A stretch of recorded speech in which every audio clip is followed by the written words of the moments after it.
as a kid, no, as a kid I wanted to be a politician, or I don't know. I kind of was like enamored by politics. So I would say that is what drew me when I was a kid. And then when I entered college, I entered as a poli-sci major, and the intent was to go to law school afterwards. But I think I remember like kind of my first poli-sci class. I mean, I sat in the class and it was just theory, and they kept spinning circles. So I sat there and I was like, my goodness, I'm going to sit here for 4 years and just accomplish nothing. Like I mean, like literally just talk circles. So I changed my major to finance, and then, or I should say, I changed my major initially to marketing, and then I completed the marketing courses, and I had some time left over. So I took some additional finance courses and doubled in finance and marketing. As I looked around, the best upside for the least downside was entry into commercial real estate, because my upside was relatively unlimited. It'd be capped by your personal output, or the output of the group you put around you, and your capital expenditure is really limited to like a computer, your time, and your travel. Don't make excuses, find solutions. It's a pretty simple one. The best thing for you to do is, find solutions. So go to your immediate supervisor, whether it's here or somewhere else, and you have this kind of like problem. You've identified it, and now you could go to them, and it's a super busy day, and they're dealing with 1,000 things at once, and you're going to show up and you're going to say like, here's my problem, right? They can probably give you direction and solve it, but that's not what they really want to do, right? I think most people, at least I do, I want to empower people to make decisions. And if they need counsel or advice, I'm happy to offer it, but ideally they answer it on their own. I think the struggle is how to best utilize my time.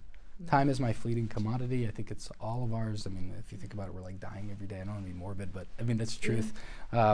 So it's trying to maximize my time to deliver the greatest impact to like my life and then the lives of people around me. And so, I mean, that's one I struggle with, and I genuinely think that if you're really good or great at one thing, you're probably really bad at another thing, because you have to sacrifice in order to achieve whatever greatness you're seeking. So it's a constant battle of what is the right balance, and this is something I heard recently too, that someone said it's they talk about work-life balance or work balance, or whatever the balance is that you're seeking.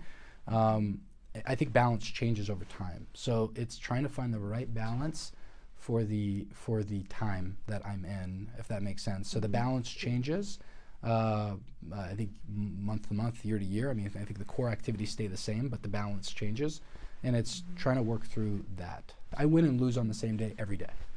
So I literally lose every day. So, and it's just trying to find evenness in that environment, because there are problems and opportunities, every day. I'm naturally motivated and optimistic. I mean, I go to sleep at nighttime, I'm super excited for the next day. Sometimes I go to sleep excited. I go to sleep like excited for like the sun to rise the following morning, because I feel very much in control of my own destiny. I understand there are factors around me that are out of my control, many factors which cause me to lose day to day, but I believe I can chart my own outcome most of the way there. I think there's a little bit of luck, but I think luck is the confluence of timing and preparation. And so I'm optimistic. I mean, every day I wake up and I'm excited to go through my day, and then I'm excited for the next day when I go to sleep. I mean, I genuinely feel that way. I think I think there's lots of opportunity to build relationships, which I think are the crux of life. The deeper relationships you build, the more experiences you share, and then the more you grow.